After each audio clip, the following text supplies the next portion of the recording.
স্বৈরাচার শেখ হাসিনা সরকারের মেগা প্রকল্পগুলোর একটি মেট্রো রেল। রাজধানীবাসীকে মেট্রো দিয়েছে শান্তির ছোঁয়া, কমেছে যানজট। কিন্তু ছাত্র আন্দোলনের সময় 18 জুলাই হামলা হয় মেট্রো রেলের ওপর। ক্ষতিগ্রস্ত হয় মিরপুর 10 ও কাজীপাড়া স্টেশন। তখন বন্ধ করে দেওয়া হয় মেট্রো রেল চলাচল। এরপর তৎকালীন শেখ হাসিনা সরকার বলেছিল মেট্রো চালু করতে খরচ হবে 350 কোটি টাকা, আর ক্ষতিগ্রস্ত মিরপুর 10 ও কাজীপাড়া স্টেশন ঠিক করতে সময় লাগবে 1 বছরেরও বেশি। হাসিনা সরকারের এই মিথ্যাচারিতাকে বৃদ্ধাঙ্গুলি দেখিয়ে মাত্র 50 কোটি টাকা ব্যয় মেট্রো চালু করে বর্তমান অন্তর্বর্তীকালীন সরকার।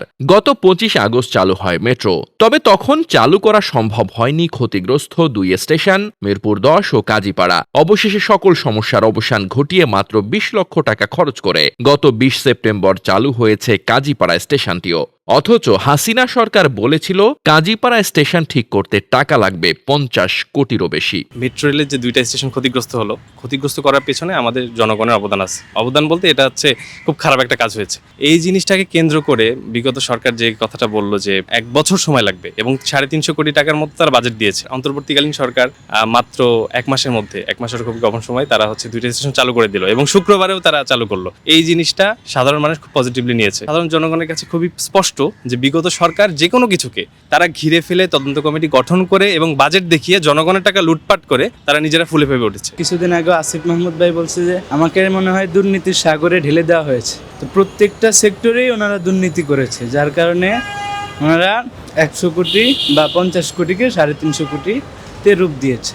এটা খুবই ভালো সিদ্ধান্ত, আর জনগণও এর দ্বারা খুবই উপকৃত হবে, আর আমরাও যারা যাত্রী আছি আমরাও এর দ্বারা খুবই উপকৃত হব। এদিকে শুক্রবারও চলাচল শুরু করেছে রাজধানীবাসীর স্বপ্নের মেট্রো রেল। তাই উচ্ছ্বসিত সাধারণ আমজনতা। মেট্রো রেল যেটা শুক্রবারে বন্ধ ছিল, যার কারণে ছুটির দিনগুলোতে সাধারণ মানুষ থেকে শুরু করে সাধারণ সব ধরনের যাত্রী সাধারণত শুক্রবারে ঢাকার বিভিন্ন জায়গাতে ঘুরতে যায় বা বিভিন্ন ব্যক্তিগত কাজ, অন্যান্য কাজ থাকতে পারে। এই জায়গাটা ব্যাহত হচ্ছিল দীর্ঘদিন যাবত। তো শুক্রবারে মেট্রো রেল চালু হতে সাধারণ জনগণের জন্য এটা বেশ উপকার বয়ে আনবে বলে আমি আশা করি। কারণ শুক্রবারেও অনেক মানুষের ঢাকার বিভিন্ন জায়গাতে বিভিন্ন প্রয়োজন থাকে, সেই যাতায়াতটাকে আরো সহজ করে দেবে বলে আমি আশা করি। যে শুক্রবার দিন এরকমই একটা দিন যেদিন আসলে একজন মানুষ রিফ্রেশমেন্ট নেয়, সেই রিফ্রেশমেন্টের ধারাবাহিকতা রক্ষার্থে এই মেট্রো রেল যে চালু করা, এটা আমি মনে করি যে হচ্ছে একটা ভালো উদ্যোগ। বিশেষ করে শুক্রবারের যে যানজট কমানোর জন্য উপকার হবে বলে মনে করি। নোবেল বিজয়ী অর্থনীতিবিদ ডক্টর ইউনূসের অন্তর্বর্তীকালীন সরকার এত কম সময়ে